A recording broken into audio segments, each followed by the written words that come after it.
account of the transaction with Mr. Felix Babylon. "I suppose," he added, "you find a difficulty in appreciating my state of mind when I did the deal." "Not a bit," said Mr. Levi. "I once bought an electric launch on the Thames in a very similar way, and it turned out to be one of the most satisfactory purchases I ever made." "Then it's a simple accident that you own this hotel at the present moment." "A simple accident, all because of a beefsteak and a bottle of Bass." "H'm," grunted Mr. Sampson Levi, stroking his triple chin. "To return to Prince Eugen," Racksole resumed. "I was expecting his Highness here. The State apartments had been prepared for him. He was due on the very afternoon that young Dimmock died. But he never came, and I have not heard why he has failed to arrive, nor have I seen his name in the papers. What his business was in London I don't know." "I will tell you," said Mr. Sampson Levi. "He was coming to arrange a loan." "A State loan?" "No, a private loan." "Whom from?" "From me, Sampson Levi. You look surprised. If you'd lived in London a little longer, you'd know that I was just the person the Prince would come to. Perhaps you aren't aware that down Throgmorton Street way I'm called the Court Pawnbroker, because I arrange loans for the minor, second-class princes of Europe. I'm a stockbroker, but my real business is financing some of the little courts of Europe. Now, I may tell you that the hereditary Prince of Posen particularly wanted 1,000,000, and he wanted it by a certain date. And he knew that if the affair wasn't fixed up by a certain time here, he wouldn't be able to get it by that certain date. That's why I'm surprised he isn't in London." "What did he need 1,000,000 for?" "Debts," answered Sampson Levi laconically. "His own?" "Certainly." "But he isn't 30 years of age." "What of that? He isn't the only European prince who has run up 1,000,000 of debts in a dozen years. To a prince the thing is as easy as eating a sandwich." "And why has he taken this sudden resolution to liquidate them?" "Because the Emperor and the lady's parents won't let him marry till he has done so. And quite right too. He's got to show a clean sheet, or the Princess Anna of Eckstein Schwarzburg will never be Princess of Posen. Even now the Emperor has no idea how much Prince Eugen's debts amount to. If he had—" "But would not the Emperor know of this proposed loan?" "Not necessarily at once. It could be so managed." "Twig?" Mr. Sampson Levi laughed. "I've carried these little affairs through before. After marriage it might be allowed to leak out. And you know the Princess Anna's fortune is pretty big. Now, Mr. Racksole," he added, abruptly changing his tone, "where do you suppose Prince Eugen has disappeared to? Because if he doesn't turn up today, he can't have that 1,000,000. Today is the last day. Tomorrow the money will be appropriated elsewhere. Of course, I'm not alone in this business, and my friends have something to say." "You ask me where I think Prince Eugen has disappeared to?" "I do." "Then you think it's a disappearance?" Sampson Levi nodded. "Putting two and two together," he said, "I do. The Dimmock business is very peculiar indeed. Dimmock was a left-handed relation of the Posen family, twig? Scarcely anyone knows that. He was made secretary and companion to Prince Aribert just to keep him in the domestic circle. His mother was an Irishwoman, whose misfortune was that she was too beautiful, twig?" Mr. Sampson Levi always used this extraordinary word when he was in a communicative mood. "My belief is that Dimmock's death has something to do with the disappearance of Prince Eugen. The only thing that passes me is this: why should anyone want to make Prince Eugen disappear? The poor little Prince hasn't an enemy in the world. If he's been copped, as they say, why has he been copped? It won't do anyone any good." "Won't it?" repeated Racksole, with a sudden flash. "What do you mean?" asked Mr. Levi. "I mean this. Suppose some other European pauper prince was anxious to marry Princess Anna and her fortune, wouldn't that prince have an interest in stopping this loan of yours to Prince Eugen?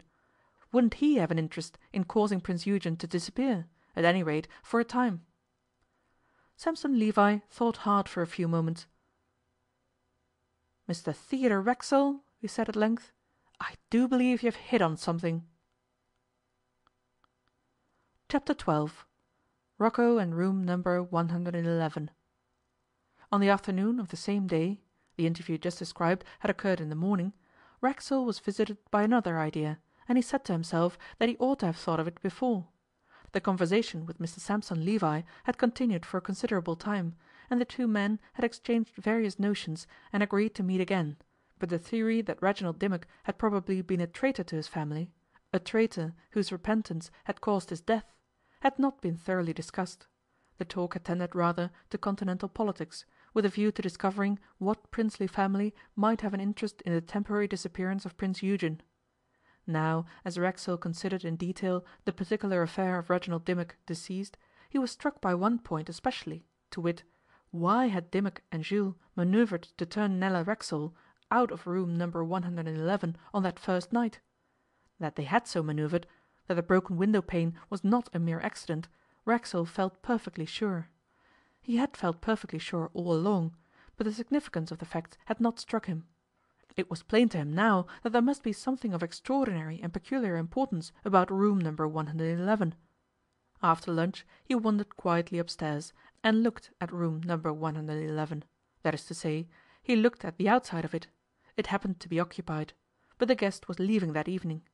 The thought crossed his mind that there could be no object in gazing blankly at the outside of a room. Yet he gazed. Then he wandered quickly down again to the next floor, and in passing along the corridor of that floor he stopped, and with an involuntary gesture stamped his foot. "Great Scott!" he said, "I've got hold of something.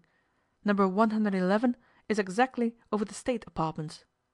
He went to the bureau and issued instructions that number 111 was not to be relet to anyone until further orders. At the bureau they gave him Nella's note, which ran thus: "Dearest Papa, I am going away for a day or two, on the trail of a clue. If I'm not back in 3 days, begin to inquire for me at Ostend.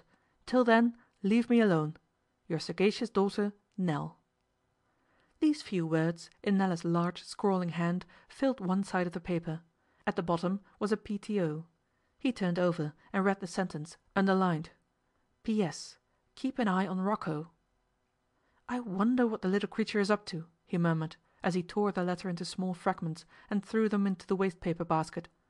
Then, without any delay, he took the lift down to the basement, with the object of making a preliminary inspection of Rocco in his lair. He could scarcely bring himself to believe that this suave and stately gentleman, this enthusiast of gastronomy, was concerned in the machinations of Jules and other rascals unknown. Nevertheless, from habit, he obeyed his daughter, giving her credit for a certain amount of perspicuity and cleverness. The kitchens of the Grand Babylon Hotel are one of the wonders of Europe. Only 3 years before the events now under narration, Felix Babylon had had them newly installed with every device and patent that the ingenuity of 2 continents could supply. They covered nearly an acre of superficial space. They were walled and floored from end to end with tiles and marble, which enabled them to be washed down every morning like the deck of a man of war. Visitors were sometimes taken to see the potato paring machine, the patent plate dryer, the Babylon spit, a contrivance of Felix Babylon's own, the silver grill, the system of connected stockpots, and other amazing phenomena of the department. Sometimes, if they were fortunate, they might also see the artist who sculptured ice into forms of men and beasts for table ornaments, or the first napkin folder in London, or the man who daily invented fresh designs for pastry and blancmange. 12 chefs pursued their labours in those kitchens, helped by 90 assistant chefs, and a further army of unconsidered menials.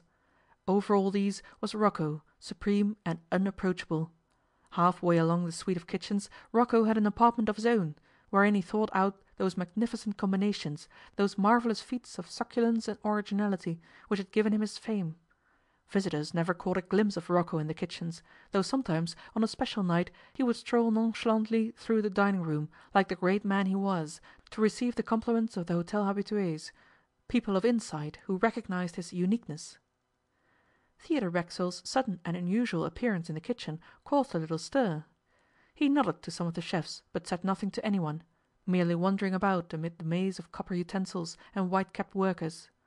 At length he saw Rocco, surrounded by several admiring chefs. Rocco was bending over a freshly roasted partridge which lay on a blue dish. He plunged a long fork into the back of the bird and raised it in the air with his left hand. In his right he held a long glittering carving knife. He was giving one of his world-famous exhibitions of carving.